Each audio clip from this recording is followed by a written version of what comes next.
ချင်းတစ်မလေးကတော့တေလူမျိုးပါဖြစ်နေခဲ့ပါပြီအယိုးတစ်ချောင်းကသူ့ရဲ့အပေါ်မေးရိုးတွေကိုတော်တော်လေးနဲ့ဆိုင်စုဝင်နေတာကြောင့်ရေတောင်တောက်လို့မရတဲ့အခြေအနေဖြစ်နေခဲ့တာပါကိုဆိုးတာကသူ့အစာမစားရတာနှစ်ပတ်နီးပါးရှိနေပြီဖြစ်ပါတယ်အဲ့ဒီအယိုးကိုအမြန်ဆုံးမထုတ်နိုင်ရင်တော့သူဟာအသက်ရှင်ဖို့လမ်းမရှိတော့ပါဘူးဒါပေမဲ့ Haley လို့အမည်ရတဲ့တော်ရိုင်းဒရိတ်ဆန်အဆောင်ရှောက်တူကပုံမှန်မဟုတ်တဲ့အခြေအနေတစ်ခုကိုသတိထားမိသွားပါတယ်သူဟာမေးစေးတနက်ကိုအမြန်ကောက်ကင်ပြီးချင်းတစ်မလေးရဲ့တင်ပါစီကိုတက်တက်ပစ်ခတ်လိုက်ပါတယ်မိနစ်အနည်းငယ်ကြာမှတော့ချင်းတစ်မလေးဟာလုံးဝငြိမ်ကျသွားခဲ့ပါတယ်အနေနဲ့ကင်းစီဖို့အတွက် Haley ဟာတနက်တင်တဲ့သူ့ကိုအသာရာတို့ကြည့်ပြီးစမ်းသပ်ခဲ့ပါတယ်ချင်းတစ်ကြီးလုံးဝမင်းမျောသွားပြီဆိုတာတေချာပြီဆိုတာနဲ့သူဟာတောထဲမှာတင်အရေးပေါ်ခရင်းခွဲစိတ်မှုကိုစတင်ပါတော့တယ်Haley က Glenda Ranch တစ်ခုကိုယူပြီးမေးရိုးတွေကအယိုးကိုကျိုးထွက်သွားတဲ့အထိထူရိုက်ပြီးဖယ်ရှားခဲ့ပါတယ်အဲ့ဒီအချိန်မှာထွက်လာတဲ့အနံ့ကတကယ်ကိုမခံမရနိုင်စရာပါပဲအယိုးကိုတစ်ချက်ကြည့်လိုက်တာနဲ့တင်ဘာဖြစ်ခဲ့လဲဆိုတာအကုန်သိတာပါတယ်အယိုးမျက်နှာပြင်ကမဲတူးနေပြီဖြစ်လို့သူ့ရဲ့ခရင်းထဲမှာညှိနေခဲ့တာအတော်ကြာလာပြီဆိုတာသိချပါတယ်အကယ်၍ Haley သူ့ကိုအချိန်မီမတွေ့ခဲ့ရင်ဒီချင်းတစ်မလေးဟာတဖြည်းဖြည်းနဲ့အသက်ပြောက်သွားမှာဖြစ်ပါတယ်အယိုးကိုထုတ်လိုက်နိုင်ပြီဆိုပေမဲ့လည်းပတ်ဝန်းကျင်ရက်တစ်ပတ်တွေထိရေနဲ့အစာမရခဲ့တာကြောင့်သူ့ရဲ့ခန္ဓာကိုယ်ကအဆိုးရွားဆုံးအခြေအနေကိုရောက်နေခဲ့ပါပြီသူလုံးမလာမချင်းပေါ်ချင်းတစ်မလေးကခုခံနိုင်စွမ်းမရှိသေးတဲ့အတွက်ဟင်းနာတွေရောက်လာပြီးတိုက်ခိုက်ဖို့ဝင်လေးမှမဟုတ်တာကြောင့်ကယ်ဆယ်ရေးအဖွဲ့ဟာဘေးကနေစောင့်ကြပ်ပေးခဲ့ရပါတယ်နောက်တစ်နေ့မနက်မှာတော့Haleyဟာသူ့ရဲ့အခြေအနေကိုကြည့်ဖို့စိတ်လှုပ်ရှားစွာနဲ့ပြန်လာခဲ့ပေမဲ့စိတ်ပြတ်သွားခဲ့ရပါတယ်ပုံမှန်ဆိုရင်ချင်းတစ်မလေးနိုးနေရမှာနိုင်ပေါင်းများစွာကြာခဲ့ပြီဖြစ်ပေမဲ့အခုထက်ထိလှုပ်ရှားမှုမရှိသေးပါဘူး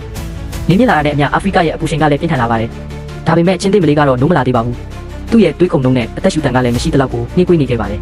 တောက်လောင်နေတဲ့နေအောင်ကြီးကသူ့မှာကြန့်ရှိသမျှအင်အားတွေကိုထပ်ပြီးခန်းချောက်စေခဲ့ပါတယ်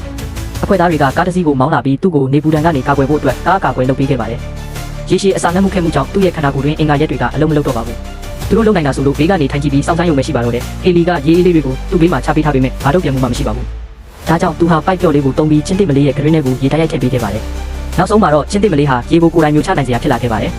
ချင်းတစ်မလေးရေတောက်တာကိုမြင်လိုက်ရတဲ့ခဏမှာပဲHaleyရဲ့မျက်နှာပေါ်မှာအပြုံးတွေဝေးစားသွားခဲ့ပြီးဇွဲမလျှော့ပဲထက်ခါရေတိုက်ပေးခဲ့ပါတယ်နေကပုံမှုမြင့်တက်လာတဲ့အခါကားရဲ့အရေးကချင်းတစ်မလေးကိုမလုံးကြုံနိုင်တော့တာကြောင့်Haleyကကားမိုးပေါ်မှာနေကမိုးကာတစ်ခုကိုထပ်မံပြုလုပ်ပေးခဲ့ပါတယ်လူတိုင်းကသူ့အသက်ဘေးကနေကြော်လွှားနိုင်ပါစေကြောင်းဆုတောင်းပေးနေကြပါတယ်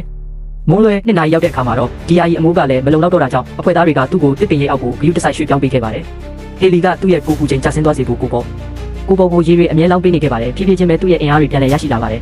သူကအေးစစ်စစ်လက်ရောက်နေရင်သူ့ကိုအစာကျွေးနေတဲ့အမျိုးသမီးကိုမျက်တောင်မခတ်ပဲစိုက်ကြည့်နေခဲ့ပါတယ်ပြီးတော့ပထမဆုံးအကြိမ်ဖြစ်သူကိုယ်တိုင်အစာစားဖို့ကြိုးစားခဲ့ပါတယ်တစ်ပင်ရိပ်ရွှေ့သွားတဲ့အခါတိုင်းမှာလည်းအဖွဲ့သားတွေကသူ့ကိုနေပူထဲမရောက်အောင်အရေးထဲကိုလိုက်လံရွှေ့ပြောင်းပေးခဲ့ကြပါတယ်သူကရှိသမျှအင်အားလေးကိုစူးစီးပြီးရှေ့ခြေထောက်တစ်ဖက်ကိုထောက်ကမတ်တရက်ကိုကြိုးစားခဲ့ပေမဲ့နောက်ခြေထောက်တွေကအားမရှိတာကြောင့်ပြန်လဲကျသွားခဲ့ရှာပါတယ်ညပြန်ရောက်လာပြန်ပါပြီမေးစေးပေးခဲ့တာ24 နာရီတိတိရှိသွားခဲ့ပါပြီမနက်အစောပိုင်း1 နာရီမှာတော့လူတိုင်းကမျောလင်းချက်တွေနဲ့စောင့်ကြည့်နေစင်မှာပဲချင်းတစ်မလေးဟာသူ့ရဲ့ခြေထောက်ပေါ်မှာသူ့ကိုယ်တိုင်မတ်တရက်နိုင်ခဲ့ပါပြီ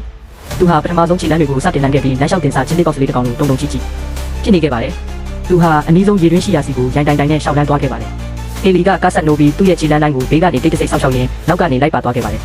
နောက်ဆုံးမှာတော့ချင်းတစ်မလေးဟာရေတွင်းစီကိုရောက်ရှိသွားပြီးအဝါတောက်သုံးနိုင်ခဲ့ပါတော့တယ်